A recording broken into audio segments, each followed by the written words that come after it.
Bonjour à toutes et à tous, bienvenue sur la chaîne Terrario.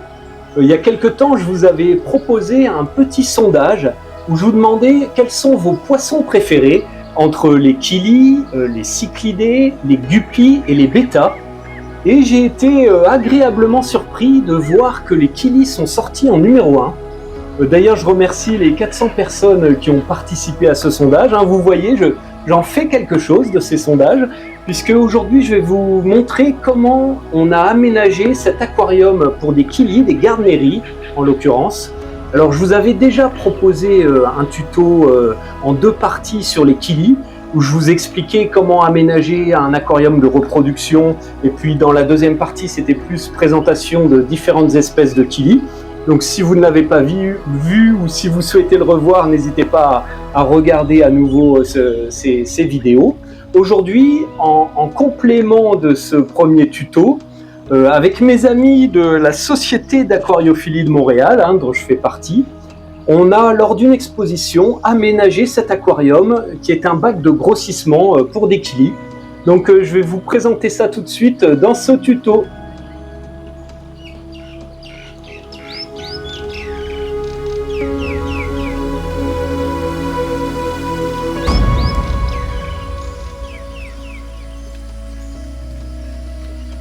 Comme je vous l'avais expliqué dans mon premier tuto, à l'état sauvage, certaines espèces de kilis vivent dans des trous d'eau qui peuvent même complètement s'assécher pendant la période la plus chaude de l'année.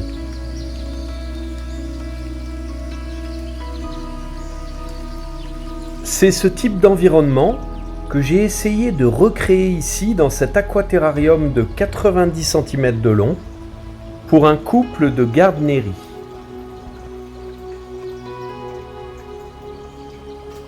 Chez les kilis, la femelle, que l'on voit ici à l'image, est généralement moins colorée que le mâle, que l'on a vu précédemment et que vous allez bientôt voir apparaître à la droite de votre écran. Ce sont des poissons carnivores qui apprécient particulièrement les nourritures vivantes comme les artémias, les larves de moustiques et autres, comme je vous l'ai montré dans mon premier tuto sur les kilis. On peut également leur proposer des nourritures décongelées, comme ces vers de vase par exemple. C'est une espèce que l'on peut élever en nano-aquarium à partir de 30 litres pour un trio, un mâle et 2 femelles. Originaire d'Afrique, du Cameroun et du Nigeria, c'est un poisson qui vit généralement en groupe. Du coup, bien qu'il puisse y avoir parfois quelques signes d'agressivité entre les mâles, il est tout à fait possible de maintenir plusieurs spécimens adultes dans un bac suffisamment spacieux. Ici, pour ce projet, on est parti sur cet aquarium de 20 gallons, c'est-à-dire un peu moins de 80 litres, qui offre une certaine longueur et peu de hauteur d'eau, ce qui sera parfait pour des kilis. 6 semaines avant l'installation de notre bac d'exposition, je commence par immerger les racines pour qu'elles coulent et dégorgent un maximum de tanins pour éviter que l'eau soit trop jaune, même si ça ne dérangerait pas nos poissons. Ce que j'avais pas anticipé, c'est que même après cette longue période, mes racines de bouleau jaune que j'ai récupérées en forêt mais que j'ai quand même laissé sécher pendant 1 an, flottent toujours. Or, l'installation du bac a lieu le lendemain. Du coup, je vous partage l'astuce que j'ai utilisée ici. Il suffit de visser dans la racine une plaque d'ardoise percée pour la lester. Bien sûr, il faut utiliser des vis inoxydables. Voilà, on peut maintenant remettre cette branche principale à son emplacement. Et on viendra caler la plus petite avec quelques pierres non calcaires pour ne pas durcir l'eau. Je la trouve sympa cette composition, ça fait un effet très naturel. Au premier plan du décor, je vais utiliser ce sable extrêmement fin pour faire un peu comme une plage. Comme d'habitude, je le lave et je le rince de nombreuses fois jusqu'à ce qu'il soit propre pour ne pas troubler l'eau lors de l'installation. Comme on n'a que ces 2 petits sacs de sable, on va créer un îlot principal composé de pouzzolanes, des petits fragments de roches volcaniques, et de ces petits graviers que je lave également de nombreuses fois. Le lendemain, sur les lieux de l'expo, avec mes amis du club d'aquarium, on commence à installer le bac. Je positionne les 2 racines. Après les avoir lavées, on a mis les fragments de pierre volcanique dans un bas pour ne pas qu'ils se mélangent avec le sable, et on vient les placer derrière le décor. Cette pouzzolane, extrêmement poreuse, est un excellent support bactérien qui va offrir une bonne filtration biologique de l'eau.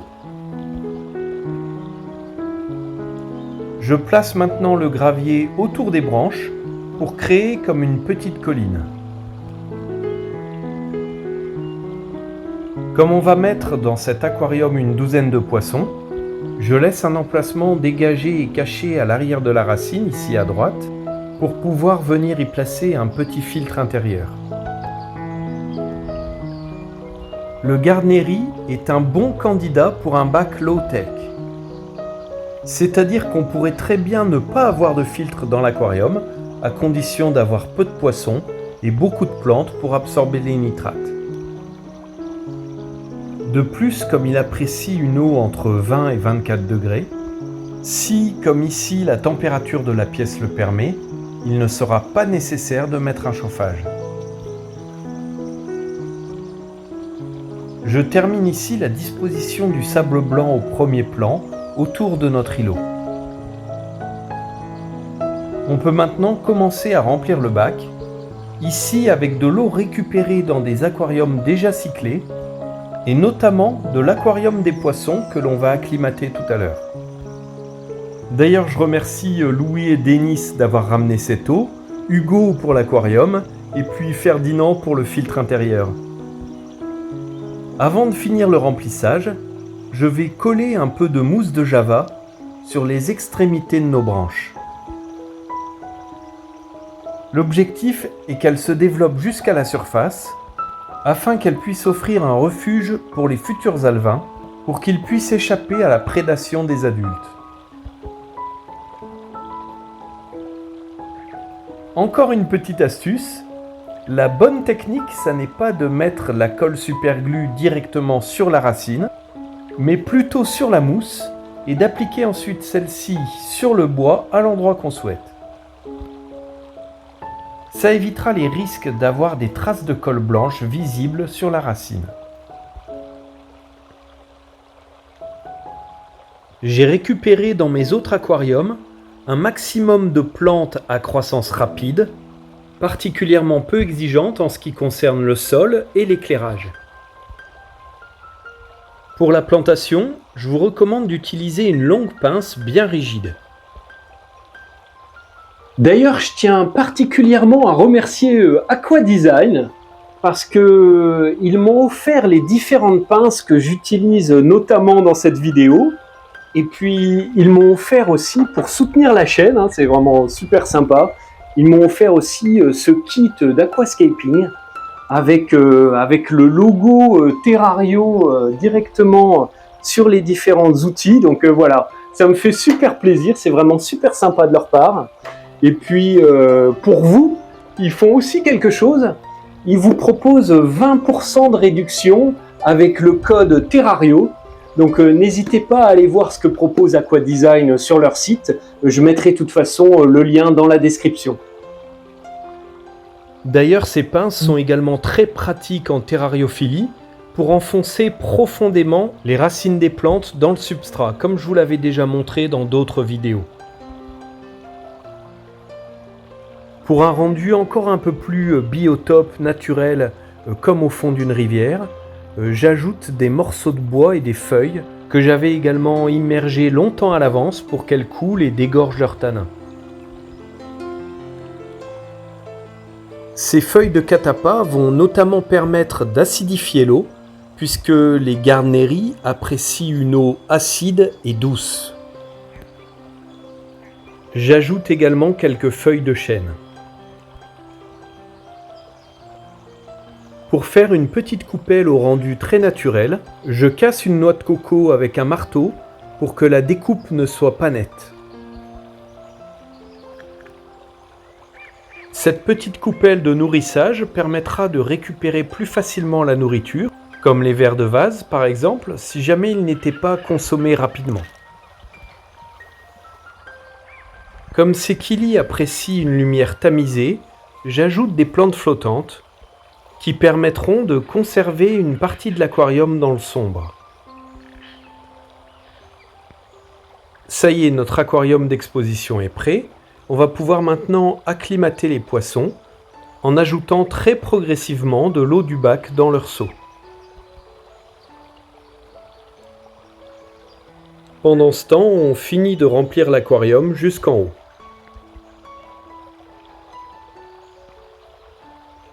Une fois que l'acclimatation est terminée, on peut relâcher les poissons dans l'aquarium.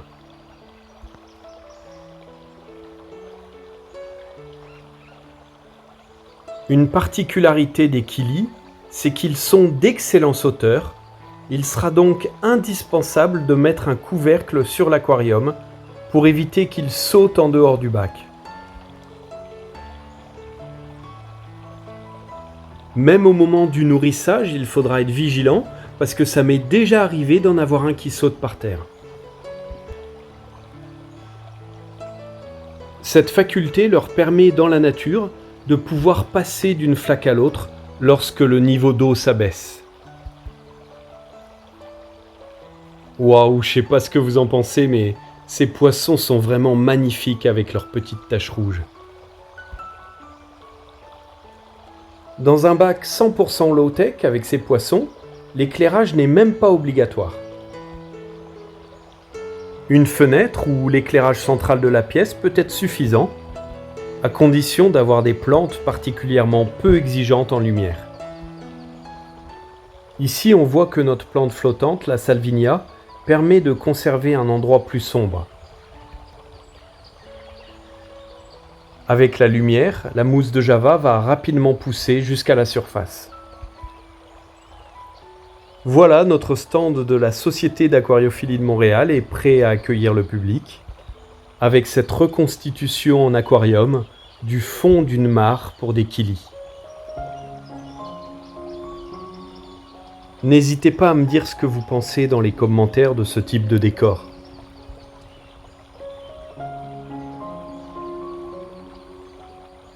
Le Garneri peut mesurer jusqu'à 6 cm à l'âge adulte et vit entre 2 et 4 ans.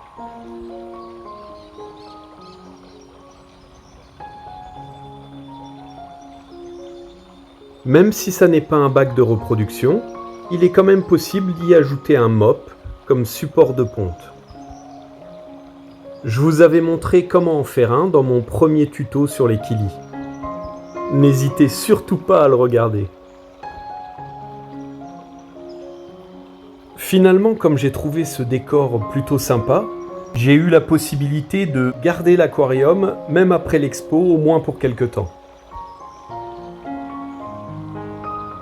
Du coup, de retour chez moi, comme c'est un aquarium qui vient d'être installé et qui n'est pas encore cyclé, au début j'ai dû faire des changements d'eau de l'ordre de la moitié du volume, tous les 3-4 jours, avec de l'eau de mes autres aquariums qui eux sont déjà cyclés depuis longtemps.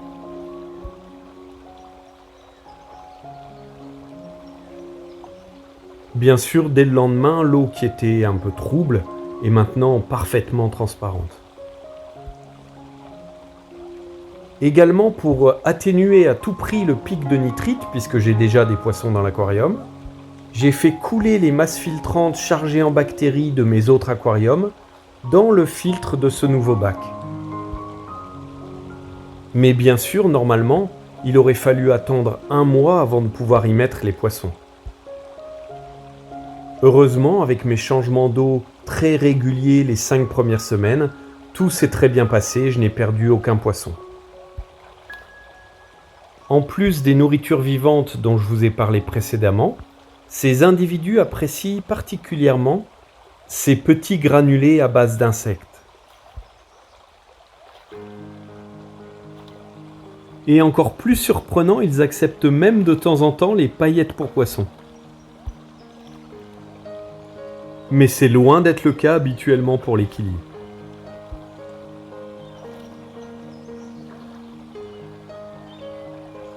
Je distribue toujours la nourriture côté coupelle, ce qui en plus facilite la récupération pour nos poissons.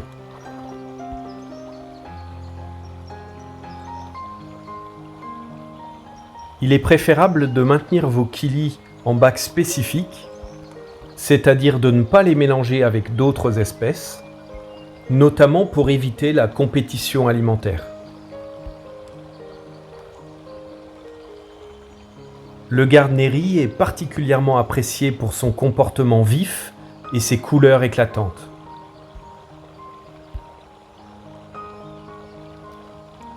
C'est l'un des rares kilis que l'on trouve parfois en animalerie.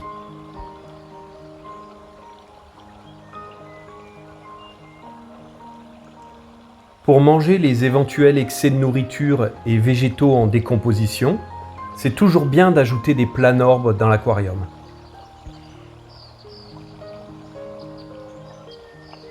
Au niveau de l'entretien, il faudra notamment tailler les plantes qui poussent très rapidement. Ici, je les récupère pour le bassin extérieur de mes guppies, que je vous montrerai peut-être une autre fois si vous le souhaitez dans une autre vidéo. Il faudra aussi ne pas hésiter une fois par semaine à laver les vitres pour profiter un maximum de la beauté de vos poissons. Si vous avez la chance d'élever plusieurs espèces de kilis, je vous recommande de ne jamais les mélanger, même dans un bac de grossissement, parce que selon les genres, les femelles se ressemblent énormément et il sera ensuite quasiment impossible de les reséparer.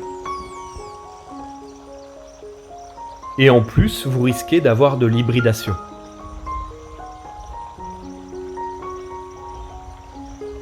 Je remarque que les feuilles de catappa se décomposent beaucoup plus vite que les feuilles de chêne.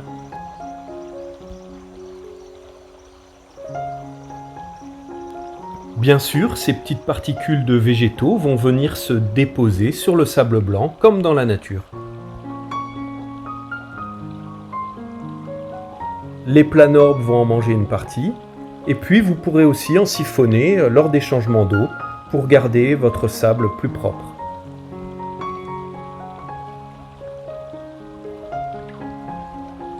Pour acidifier l'eau, j'ai également ajouté des fruits d'aulne.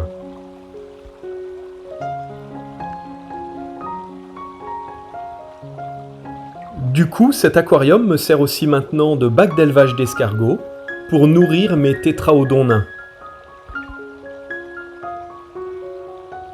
Si ça vous intéresse, je vous invite d'ailleurs à regarder mon tuto sur l'élevage de ces mignons petits poissons, adaptés aussi au nano-aquarium.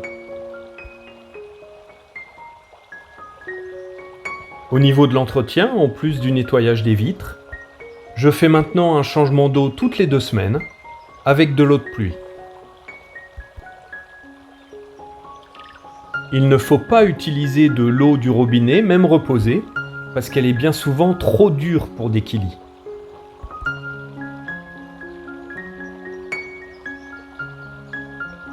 Comme le filtre a tendance à s'encrasser rapidement, je nettoie également régulièrement les masses filtrantes dans de l'eau de l'aquarium pour ne pas tuer les bactéries. Ce filtre intérieur Zoomed est composé de 3 compartiments, ce qui permet d'avoir d'abord une filtration mécanique avec cette mousse, et puis 2 autres compartiments pour des masses de filtration biologique. J'utilise pour la dernière étape des cylindres de céramique extrêmement poreux, qui abritent un maximum de bactéries. Et pour le moment, dans le compartiment intermédiaire, j'ai laissé le charbon actif d'origine, qui permet notamment d'éclaircir l'eau. Par la suite, je le remplacerai probablement par d'autres masses de filtration biologique type pouzzolane. Comme cette mousse de filtration mécanique en première étape avait tendance à laisser passer des particules dans les masses de filtration biologique, je l'ai finalement remplacé par de la ouate de perlon que je renouvelle à chaque changement d'eau. On peut maintenant remettre le filtre nettoyé dans l'aquarium. Comme les killis apprécient une eau stagnante, je dirige le jet du filtre vers la racine pour casser le courant.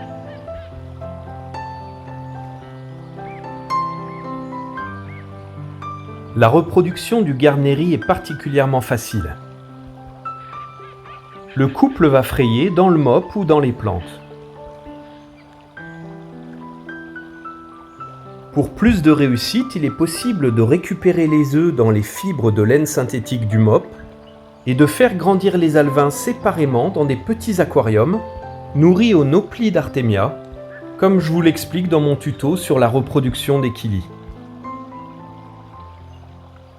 Mais avec notre mousse de Java qui a commencé à pousser jusqu'en surface et qui offre maintenant un abri aux alevins, on peut appliquer la méthode dite naturelle, c'est-à-dire laisser les petits se développer dans l'aquarium avec les adultes.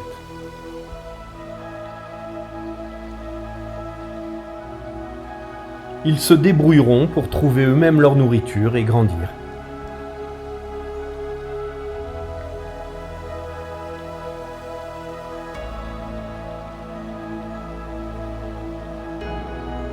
Maintenant, c'est à vous de jouer. Si vous voulez soutenir mon travail et me remercier, c'est très simple. Il suffit de liker la vidéo, la partager à quelques amis aquariophiles, me dire ce que vous en pensez dans les commentaires. Et puis bien sûr, super important si ce n'est pas déjà fait, abonnez-vous à la chaîne et activez la cloche, elle sera mieux référencée.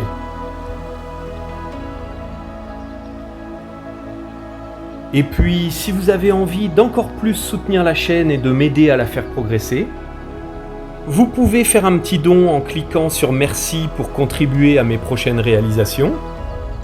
Et puis, depuis peu, vous pouvez aussi carrément devenir membre de la chaîne, ce qui vous permettra, en plus de votre soutien, de découvrir mes tutos en avant-première, ainsi que des petites vidéos d'update de mes précédentes réalisations.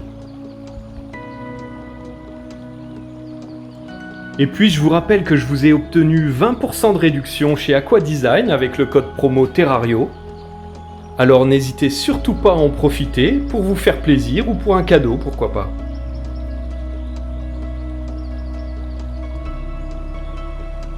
Voilà, je vous dis à très bientôt pour d'autres vidéos. La prochaine fois, je pense que je vais vous proposer un tuto sur l'élevage des fourmis en terrarium.